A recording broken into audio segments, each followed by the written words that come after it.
尖叫鸡，怪兽走，蓝牙链接失败，熊的叮当响。除了这些，书卷一梦里更多玩梗音效，本期为您盘点。第一集中，宋一梦确认自己的身份，注意听这里的一长串头衔：大晋朝京城城西石桥门外广平郡公尚书左仆射兼兵部尚书宋玉德宋大人家的宋父吧。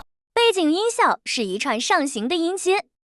之下确认了同样的头衔，音效是下行的音阶。这里就是大晋朝京城城西石桥门外广平郡公尚书左仆射兼兵部尚书宋玉德宋大人家的宋府啊！一问一答，两者呼应。再来看从剧本到现实，三人转圈筒是如何衔接到现实世界的？没错，这里的手机铃声就是一个很巧妙的衔接。不仅是转圈圈，更是借此将观众的视角拉回现实中的剧本研讨会。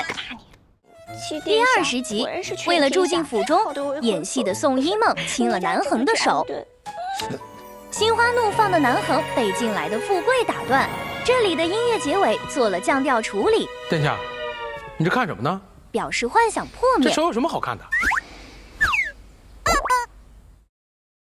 我就知道咱们剧组啊是天使宝藏剧组，够专业。